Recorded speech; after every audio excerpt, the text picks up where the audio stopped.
You ever get the sense deep in your gut that someone's petty nonsense is about to spectacularly blow up in their face? That's how I felt the morning I decided my mailbox. Yes, my humble rural mailbox was going to be the last casualty in a weird little turf war that had been simmering for months now. I might not hold any official world record, but if there's a prize for most mailboxes destroyed on a single property in under 6 months, I'm definitely in the running. And trust me, this story ends with one busted up HOA truck, one very red-faced enforcer, and the single most over-engineered mailbox in the county. Let me paint the picture for you. I live out on 30 acres of dry, stubborn Texas land at the edge of a place grandly named Cotton Ridge Country Estates. Don't let the name fool you. It's more scrub brush and mesquite than anything else. But because some developer tacked estates onto the end, we got an HOA. And not just any HOA, one ruled by the self-declared tyrant of tidy lawns and beige paint chips, Milton Craig. Milton is the kind of guy who took early retirement from middle management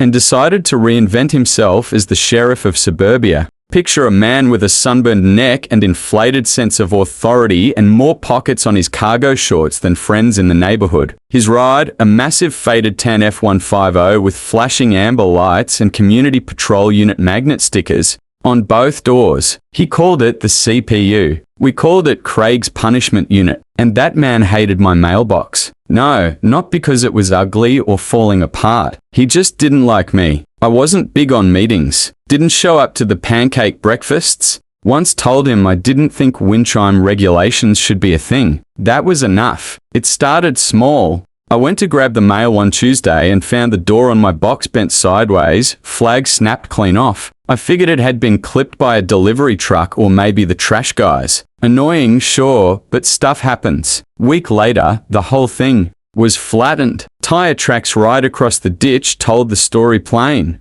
Someone had gunned it straight over the shoulder and crushed it into splinters. I replaced it, this time steel instead of aluminum, and I dug the post deep concrete reinforced just to be sure. 9 days. That's all it lasted. When I found the third box smashed, twisted, with a faint smear of beige paint on the corner, I knew. I didn't want to believe it, but I knew Milton and his beige battering ram were behind it. So I did what any stubborn, formally polite man does when he's had enough. I started documenting photos, dates, measurements. I even got a cheap wildlife cam meant for raccoons mounted across the road. Low race, terrible battery life, but it did the job. 2 weeks later, jackpot. There it was. Grainy footage of Milton's truck swerving suspiciously toward the mailbox location and then continuing on like nothing happened. Didn't catch the impact itself, but it was close enough. Close enough for me anyway. I confronted him at the community board. He was lecturing some poor woman about the approved tones for potted plants. I held up my phone and said, "Milton, we need to talk about my mailbox." He squinted, smirked, and waved me off. "Just looks like a truck driving." He scoffed. "Your truck."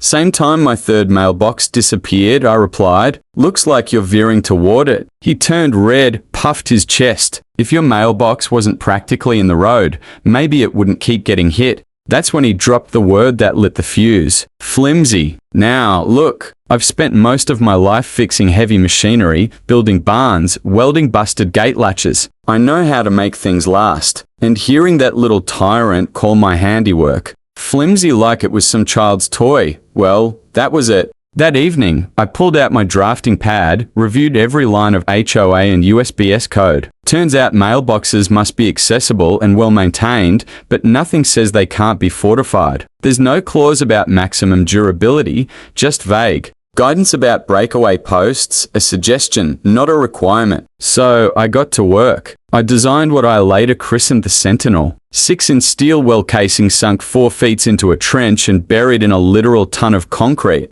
On top of it, a reinforced steel box double welded with interior ribs and a half-and steel flag that wasn't snapping off anytime soon. I painted it plain black, just a rugged-looking mailbox, unless you knew what it was. My neighbor Jack, retired trucker-known grumbler, came by during installation. He took one look at it and said, "Son, that ain't a mailbox. That's a damn declaration of war." He wasn't wrong. For 10 glorious days, nothing happened. Milton drove by a few times, slowed down, probably sizing it up. Then on a Tuesday morning, while I was tending weeds at the end of the driveway, after waiting for the show, he came rolling up. Same routine, slow crawl, eyes on his clipboard, then the familiar right drift. Only this time, wham! It was less a crunch and more a clang like a car crashing into a submarine. His truck crumpled on the corner, airbag deployed, steam rising from the hood, and the Sentinel didn't move. Not an inch. Might have added a scratch tops. I walked over with a very practiced look of concern.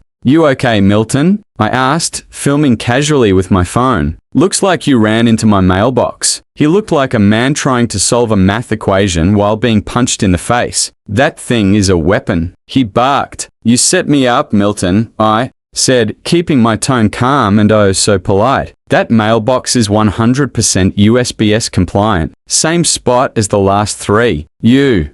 The last three that got wrecked." Neighbors were starting to gather. Jack was grinning like a possum in a corn silo. "Milton called the sheriff." Deputy Monroe showed up, measured the post, reviewed the footage, and after hearing both sides turned to Milton and said, "Sir, this appears to be a single vehicle accident, and the object you struck is a legal mailbox. He got a ticket for reckless driving right there in front of everyone." But it didn't stop there. See, I wasn't done. I sent a packet to every member of the HOA board, photos of the destroyed mailboxes, footage, a letter from my cousin. He's a lawyer, made it clear that if they tried to retaliate, I'd see them in court. Milton tried to spin it, called it community sabotage, claimed I'd installed a trap, but the board, they'd had enough. Turns out I wasn't the only one tired of his nonsense. They stripped him of his community patrol duties. HOA refused to pay for the truck repairs. And at the next election,